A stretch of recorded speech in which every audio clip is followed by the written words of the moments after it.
Welcome to 100 Yards of Football. If you like the video today, please come in and share it. We surely appreciate it here on 100 Yards of Football. Special thanks to my producer, the gentleman that's making it happen for me today, Mr. Logan Landers. Many blessings and prayers to you. And I'm your host, Vincent Turner. Special thanks to this video that I'm doing today. In the video is our NFL draft prospect of the past in this moment, Duane Thomas, the Dallas Cowboys. You know, it's been a lot of great videos that I've done here on 100 Yards of Football, and it's been a lot of great players that's came through, I want to say, our platform. We here at 100 Yards Football, we've been very blessed to have a former NFL great and Bobby Butler who's done a lot of great videos and has brought a lot of great guests on our platform. I want to give much love and respect to him today. But I'm very honored and very pleased to do the video on this gentleman today, Duane Thomas. And before I make one more move and get into this young man, I'd like to give special thanks to two gentlemen that's made it happen for me, Mr. Jeremiah Long, who's produced a lot of great videos, and the gentleman who I just mentioned, Logan Landers. They've kept me alive and they've kept me following my dream of doing all these great players. Duane Thomas didn't have a great career in the NFL and didn't have a long one. His career ended not what we really expected, but when you think about all the great running backs that's played in the National Football League that's had great careers, you can go from the list from Gary Sayers to Leroy Kelly to Larry Brown, Jim Brown, of course, O.J. Simpson, Larry Zonker, Earl Campbell, Eric Dickerson, Marcus Allen, Barry Sanders, Emmitt Smith, Thurman Thomas, Terrell Davis, Earl Campbell, Sean Alexander, Curtis Martin, and Priest Holmes. Well, I'm very sure if this gentleman would have stayed on the great path that I saw him at a young age and followed his dream, and which is not saying he didn't, but Duane Thomas today will be mentioned in the breath as one of the greatest running backs that played in this league. I tell you what I liked about Duane Thomas. You're talking about sacrifice. And I remember back in 1969, me being a 9-year-old in my hometown of Memphis, Tennessee, I used to follow Memphis State, and I listened to a lot of the games on the radio. And I remember that evening, on a Saturday evening, that West Texas State came to town. In an article that morning, West Texas State, all the news was about this running back that a lot of people were saying could be one of the greatest going into the National Football League. He was a junior at the time. He ended up going on and playing for the Miami Dolphins. We know we're talking about Mercury Morris. But there was no word mentioned about the starting fullback, a gentleman who was blocking for him, who was out of Lincoln High School in Dallas, Texas. Can I say that again? Lincoln High School, Dallas, Texas. A gentleman that came out of the same high school as, I want to say, Chris Bosh, one of the greatest basketball players who ended up going on and playing in the NBA for the Miami Heat, winning 3 championships. Well, that gentleman was Duane Thomas. And I said, okay, I remember reading the recap of the game the next morning, Sunday newspaper, being a 9-year-old. Yes, I could read at that time pretty good. I only read the sports section. And I looked at Mercury Morris. I can't remember. I think he went over 100 yards.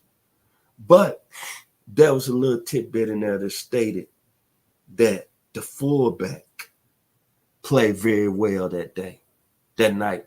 And his name was Duane Thomas. So I took a liking to Mr. Thomas, and I said, I'm going to follow him. And then I'm thinking about, like I said, he went to Lincoln High School.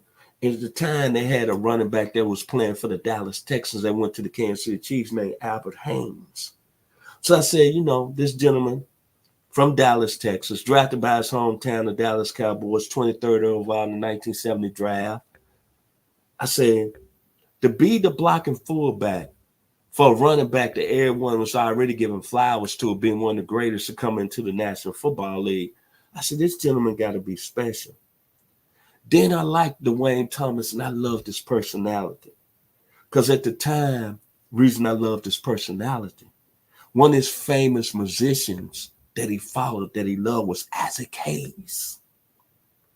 And you asking me right now, why Vincent Turner mentioned Isaac Hayes? Well, I used to see Mr. Hayes when I was a small little boy at that time, come up 2 houses from me and be with the great David Porter. Both of them was the legendary writers for Stack Records. And they wrote all the songs on the Shaft album for the Shaft movie that came out with Richard Roundtree. And I was reading this about Mr. Duane Thomas, and one song he loved about Isaac Hayes that Isaac Hayes put together was a song called Joy. Then I read more about his personality. He loved Miles Davis. He loved Herbie Hancock. He loved Grover Washington Jr. I said, oh, okay. This guy's special. And then he was on that Cowboys team. At that time, they had Roger Staubach, Walt Garrison, Bob Hayes, Ralph Neely, Raphael Wright, Larry Cole, Bob Lilly, Leroy Jordan, Roll Tide, Cornell Green, and Cliff Harris. And I said, okay. But he didn't play so much his rookie year until mid-season. And then he came out in the playoffs that year, 1970, when he had over 100 yards against that great 1970 Detroit Lions team that had Steve Owens, Earl McCullough, the great Mel Farr, Charlie Sanders, Alex Karras, Lynn Barney, Wayne Walker, and the legendary Dick LeBeau. Then he had another 100 yards the following week against San Francisco. As a rookie now, that San Francisco team that had John Brody, Ken Willett, Gene Washington, Woody Peoples, Tommy Hart, Texas A&M, Junction Boy Charlie Kruger, and Dave Wilcox. Got to the Super Bowl. Cowboys ended up losing that Super Bowl that year to the Baltimore Colts. But he came back the next year, and he wanted to renegotiate his contract with the Dallas Cowboys. And you know how that went. The Cowboys that year elected to try to trade him to the New England Patriots, but Pete Rozelle voided the trade, But the thing I like about him, he stood up at that time what was right, and he stood up for what he had done for his production that year. And he called out 3 of the major Dallas Cowboy guys that ran the organization, from Gil Brandt to Tex Stram and Tom Landry. And you know how it was back in the 70s. You're going to be labeled a discontent and a troublemaker. Well, the Cowboys, after they got that all under control, he came back his second year in the league. Didn't start to the 7th game that year. He had over 803 yards rushing, 5 touchdowns, averaged almost 5 yards a carry on 151 carries that year. And then his biggest moment was in the Super Bowl when he had 95 yards against that strong Miami Dolphins team, that defensive team that had Manny Fernandez, Bill Stanfield, Jake Scott, and Dick Anderson, and Nick Bonaconte. Should have been the MVP of that game, but he wasn't. They gave it to Roger Staubach. But what I liked about Duane Thomas, he didn't have a problem, but he stood up for what was right. And he got ridiculed. He got labeled. But he stood his ground. You can't take away from his skill set of what he was back then. Quickly to the hole, A+. Very creative as a running back, A+. Speed, excellent speed at that time. Now, he was a fullback at West Texas State, but he was a 4-5 guy. The vision, A+. The inside runner, A+. The balance as a runner, A+. The outside runner, A+. The toughness as a running back, A+. The willing to block, A+. Think about this. and yards after contact A+. The guy was a blocking back for Mercury Morris in college and still went number 1 in the 1970 draft first round. But hey, he stood his ground. He still wanted his money after his second year. He was traded to San Diego, and you need to read the rest of the story, but he never really played probably another down in the National Football League. But what I like about him, he went away quietly. And all you hear about Duane Thomas now is what great things he does in the community. I believe he's living out there in the Phoenix, Arizona area. But one thing, you always go what people say. You don't really never watch what the media say. You never watch what social media say. You go on what other people say. When he wasn't in the National Football League in 1973, I noticed one of the greatest leaders who was right now doing his business and doing work in the Washington, D.C. community by the name of J.D. Brown. Look him up. One of the most outstanding guys, community activists during that era, came out and said Duane Thomas, who did a lot of work in Washington, D.C. with the youth, said, when it came to the community, there's no better individual. There's no better person talking to these kids. There's no better person as a role model and mentor than Duane Thomas. Don't look what he did during that time because he stood up to some certain people in the National Football League and the Cowboys organization.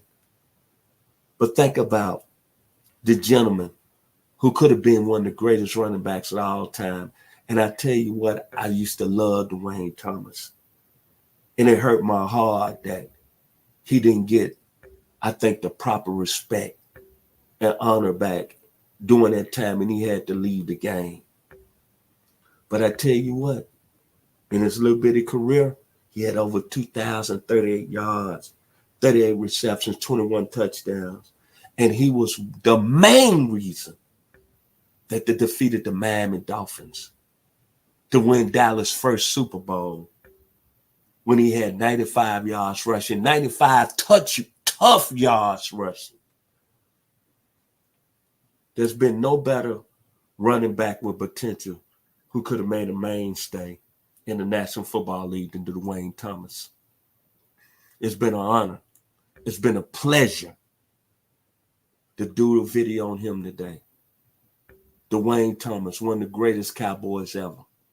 If you like the video today, please come in and share it. I surely appreciate here at 100 Yards Football. Special thanks to my producer, Mr. Logan Landers. And I'm Vincent Turner. When we talk about the Cowboys, and I'm a diehard Dallas Cowboys fan, I've been a fan of this organization ever since I was 6 years old, going all the way back to 1966. And I still love them to death inside out. And the great players, the great organization, the great coaches that's been part of this organization. Duane Thomas should be given his flowers, one of the greatest Cowboys ever. When we talk about Troy Aikman, when we talk about Michael Irvin, when we talk about Emmitt Smith, when we talk about Russell Maryland, when we talk about Tony Tolbert, when we talk about Leon Lett, when we talk about Darren Woodson, when we talk about Eric Williams, we need to be talking about Duane Thomas because he had an early play and part of his success early on in the Dallas Cowboys organization. That's why they became America's team. Lincoln High School, Dallas Cowboys, West Texas State, and his favorite musician, Isaac Hayes of Stack Records. From my hometown, the 901, Memphis, Tennessee. Duane Thomas, I love you, man, being a Dallas Cowboy. You're one of my heroes. Y'all have a blessed week here on 100 Yards Football. Vincent Turner.